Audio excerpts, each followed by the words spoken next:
नमस्कार दोस्तों, स्वागत है आपका आज के मुख्य समाचारों की वीडियो में। जी हां दोस्तों, यहां पर आपको देखने को मिलेगी सुबह से लेकर शाम तक की सारी के सारी बड़ी खबरें, मुख्य समाचार, ब्रेकिंग न्यूज अपडेट के रूप में। तो दोस्तों आपसे रिक्वेस्ट है इस वीडियो को ज़्यादा से ज़्यादा लाइक और शेयर करें। तो दोस्तों जानते हैं आज की पहली बड़ी खबर। इजरायली दूतावास के पास मामूली विस्फोट ने दिल्ली के वीआईपी जोन में सुरक्षा को लेकर बढ़ाई चिंता।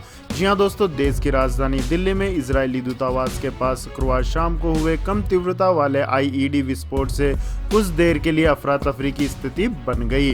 विस्फोट स्थल विजय चौक से करीब 1.5 किलोमीटर की दूरी पर है, जहां बेहद कड़ी सुरक्षा व्यवस्था के बीच बीटिंग रिट्रीट समारोह के चलते राष्ट्रपति, प्रधानमंत्री, उपराष्ट्रपति और सरकार के कई वरिष्ठ अधिकारी मौजूद थे।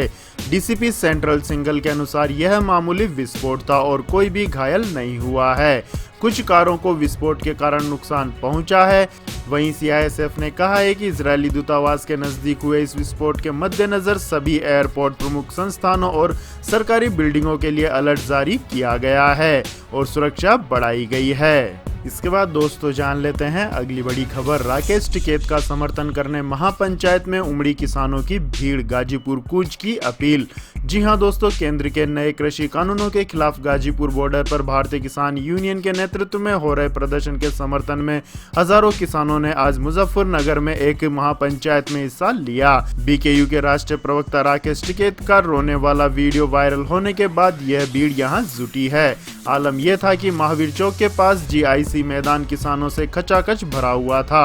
लोग गाजीपुर में यूपी गेट पर प्रदर्शन का समर्थन करने के लिए यहां एकजुट हुए थे। शहर की सड़कों पर सैकड़ों ट्रैक्टर पर तिरंगों और किसान संगठनों के झंडे लहरा रहे थे।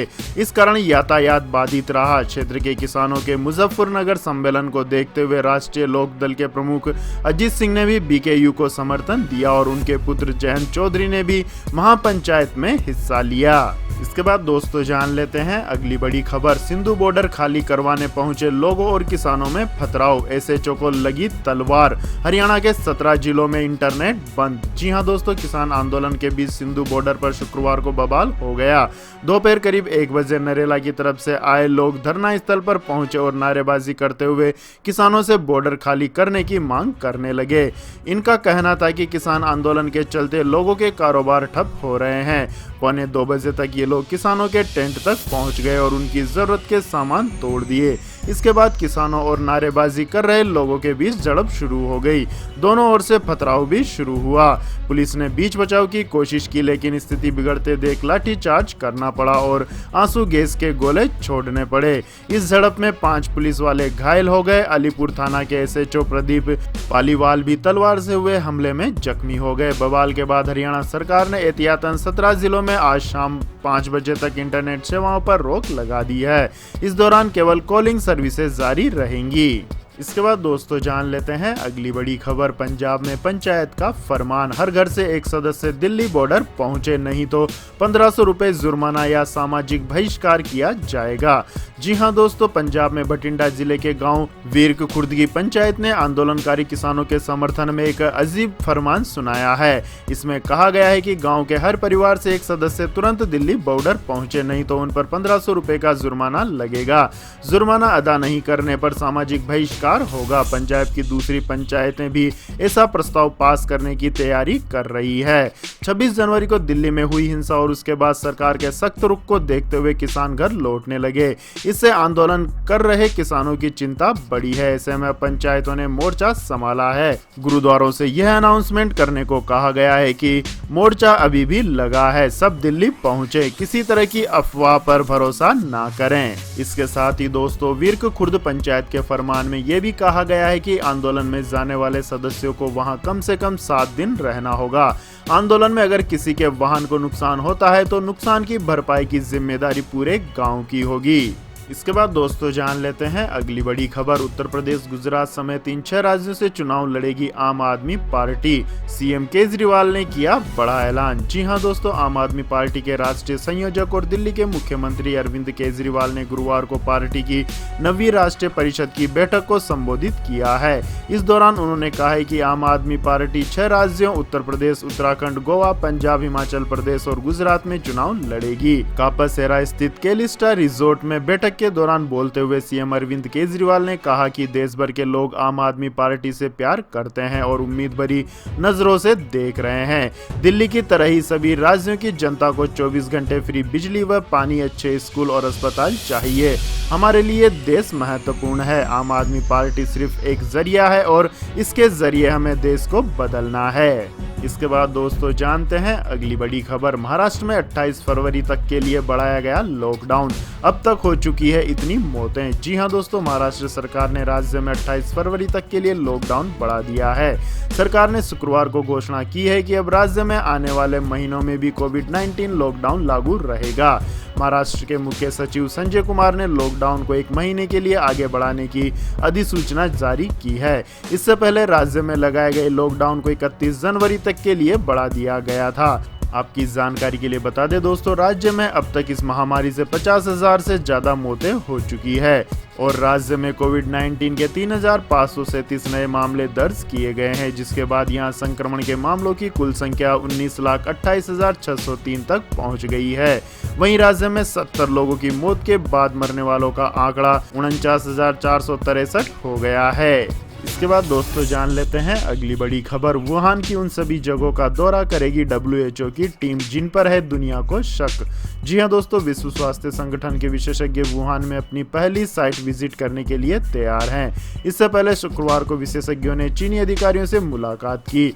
WHO के ये विशेषज्ञ वुहान के फूड मार्केट में जांच करने वाले हैं, जहां से कोरोना वायरस महामारी शुरू हुई थी। विशेषज्ञों की टीम अस्पतालों का दौरा भी करेगी, साथ ही वैज्ञानिकों और कोरोना वायरस के शुरुआती रोगियों से भी मुलाकात करेगी। WHO की टीम वुहान की CDC लैब में भी जाएगी। WHO ने गुरुवार रात ट्वीट कर कहा कि फील्ड विजिट में Wuhan institute of virology, Hunan market और वुहान CDC लैब शामिल होगी। इसमें से हुनान बाजार को कोरोना वायरस प्रकोप का पहला बड़ा क्लस्टर माना जाता है। इसके बाद दोस्तों जानते हैं आज के मौसम समाचार। लेकिन दोस्तों, मौसम समाचार जानने से पहले आप लोगों से गुजारिश है कि इस वीडियो में दिखाई गई खबरें अगर आपको पसंद आई हो तो इस वीडियो को लाइक करें, शेयर करें और हमारे चैनल को सब्सक्राइब करें। तो दोस्तों जानते हैं आज के मौसम अपडेट्स। उत्तर भारत में शीतलहर का प्रकोप जारी। जाने यूपी, बिहार सहित अन्य राज्यों में क्या है मौसम का हाल। जी हां दोस्तों, उत्तर भारत के कई भागों में शीतलहर का प्रकोप जारी है और ठंड से अभी राहत मिलने की कोई उम्मीद नहीं है। जानकारी के मुताबिक ठिठुरन भरी सर्दी का यह सिलसिला अभी आगे भी जारी रहने की संभावना है। राजधानी दिल्ली में अगले 2 दिन तक शीतलहर का प्रकोप जारी रहने का अनुमान है, तो वहीं झारखंड के कुछ इलाकों में बारिश भी हो सकती है। मौसम विभाग ने चेतावनी से भरी एक एडवाइजरी जारी की है, जिसमें साफ किया है कि जनवरी के अंत तक देश के कई राज्यों के हिस्सों में शीतलहर का प्रकोप जारी रहेगा। मौसम फिर करवट लेगा और देश के कुछ इलाकों में बारिश की संभावना भी बनी हुई है। इसके बाद दोस्तों जान लेते हैं आज के सोने और चांदी का भाव। तो दोस्तों, सोने चांदी के भाव में आज बड़ा बदलाव देखने को मिला है। देश के सराफा बाजारों में आज सोने के रेट में तो तेजी देखने को मिली ही है, साथ में ही चांदी के दामों में भी बड़ा उछाल आया है। सराफा बाजार में आज 24 कैरेट सोने का हाजिर भाव गुरुवार के मुकाबले महज 88 रुपए प्रति 10 ग्राम ऊपर 49,074 रुपए पर खुला और 407 रुपए चढ़कर 49,393 रुपए पर बंद हुआ, जबकि चांदी के भाव में शाम तक उछाल 2,370 रुपए प्रति किलोग्राम से बढ़कर 3,759 रुपए हो गया है और यह 69,726 रुपए पर बंद हुई। आपको बता दें कि India bulletin and jewellers association द्वारा जारी इस रेट्स और आपके शहर के भाव में 500 से 1000 रुपए का अंतर आ सकता है। इसके बाद दोस्तों जान लेते हैं अगली बड़ी खबर। वित्त मंत्री निर्मला सीतारमण ने पेश किया इकोनॉमिक सर्वे, जीडीपी ग्रोथ 11% रहने का अनुमान। जी हां दोस्तों, राष्ट्रपति रामनाथ कोविंद के अभिभाषण के बाद संसद का बजट सत्र शुरू हो गया है। इसके बाद वित्त मंत्री निर्मला सीतारमण ने लोकसभा में आर्थिक सर्वेक्षण पेश किया। आपको बता दें कि वित्त वर्ष 2021-22 का आम बजट संसद में 1 फरवरी को पेश किया जाएगा। संसद के बजट सत्र के पहले दिन भारी हंगामे के बीच वित्त मंत्री निर्मला सीतारमण ने आर्थिक सर्वेक्षण 2020-21 की रपट लोकसभा के पटल पर रखी। इस दौरान उन्होंने बताया कि वित्त वर्ष 2021-22 में सगर घरेलू उत्पाद यानी जीडीपी ग्रोथ 11% रहने का अनुमान है। इसके बाद दोस्तों जान लेते हैं अगली बड़ी खबर। बौखलाए चाइना ने ताइवान को दी चेतावनी, कहा आजादी मांगने वाले आग से खेल रहे हैं। नहीं सुधरे तो होगा युद्ध। जी हां दोस्तों, चीन ने ताइवान को चेतावनी देते हुए कहा है कि स्वतंत्रता का मतलब युद्ध होगा। बीजिंग ने कहा है कि यदि ताइवान स्वतंत्रता की बात करता है तो उसे युद्ध के लिए तैयार रहना चाहिए। चीन की कम्युनिस्ट सरकार ने ताइवान का समर्थन करने वाले देशों को भी चेताया है। उसने कहा है कि ताइवान उसका अभिन्न अंग है। विदेशी हस्तक्षेप या उकसावे की किसी भी कार्रवाई का सेना मुंह तोड़ जवाब देगी। आपकी जानकारी के लिए बता दें दोस्तों, पिछले कई दिनों से चीन के फाइटर जेट और बम वर्षक विमान लगातार ताइवान की सीमा में घुस रहे हैं। इसके बाद दोस्तों जान लेते हैं अगली बड़ी खबर। संयुक्त राष्ट्र ने जताई म्यांमार में तख्ता पलट की आशंका। अमेरिका बोला लोकतांत्रिक मानदंडों का पालन करे सेना।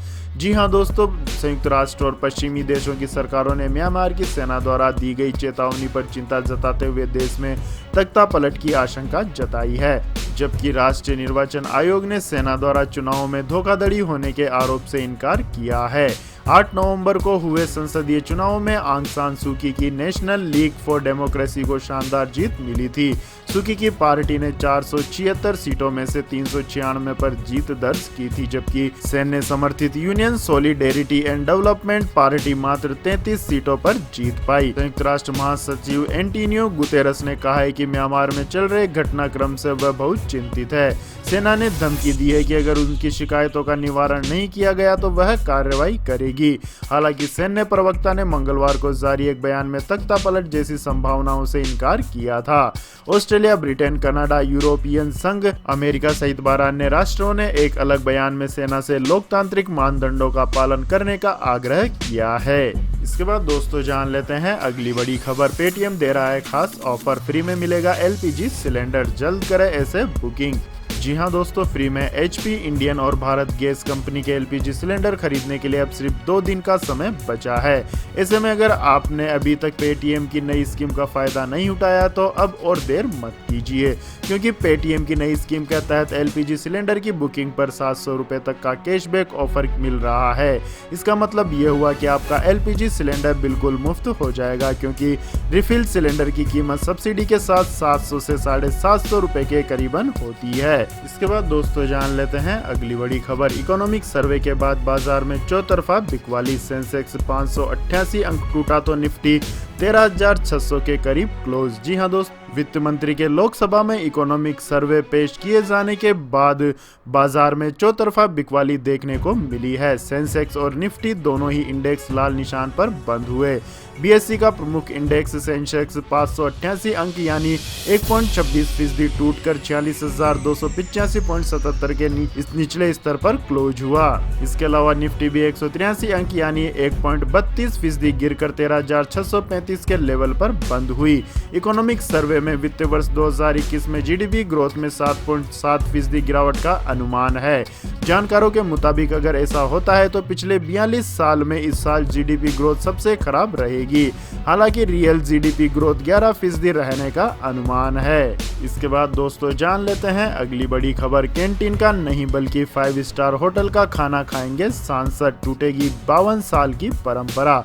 जी हाँ दोस्तों, संसद में बजट सत्र का शुभारंभ शुक्रवार को राष्ट्रपति रामनाथ कोविंद के अभिभाषण के साथ हुआ है। इसी बीच जानकारी मिली है कि इस साल बजट पेश होने के दौरान एक ऐतिहासिक बदलाव देखने को मिलेगा। दरअसल इस बार बजट पेशी के दौरान संसद के सदस्यों को परोसा जाने वाला भोजन उत्तर रेलवे द्वारा नहीं दिया जाएगा, जो कि हर साल से सर्व करते आ रहा है।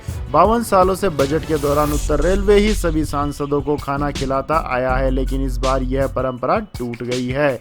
जानकारी के मुताबिक 1 फरवरी को पेश होने वाले केंद्रीय बजट पर प्रस्तुति के दौरान भारत पर्यटन विकास निगम की ओर से सांसदों को भोजन उपलब्ध कराया जाएगा। इस खाने को 5 स्टार अशोक होटल के रसोइये तैयार करेंगे। स्पेशल रसोइयों द्वारा परोसी जाने वाली थाली में सांसदों को सब्सिडी मिलेगी, यानी कि उनसे 5 स्टार होटल की कीमत नहीं वसूली जाएगी। ऐसे में लग्जरी होटल का खाना भी संसद की कैश कैंटीन की सस्ती कीमतों में उपलब्ध होगा। तो यह थी दोस्तों आज की सभी महत्वपूर्ण बड़ी खबरें। और दोस्तों बारी आती है आज के माइंड क्विज क्वेश्चन की, जिसका जवाब देकर आप बन सकते हैं एक शानदार उपहार के विजेता। तो दोस्तों आज का सवाल है, अमेरिका की नवनिर्वाचित उपराष्ट्रपति का नाम क्या है? जी हाँ दोस्तों, अगर आपको इस सवाल का जवाब आता है तो तुरंत कमेंट सेक्शन में लिख दीजिए। इस वीडियो को लाइक कीजिए, शेयर कीजिए और हमारे चैनल को सब्सक्राइब करके बेल आइकन का बटन भी दबा लें। धन्यवाद। जय हिंद, जय भारत, वंदे मातरम।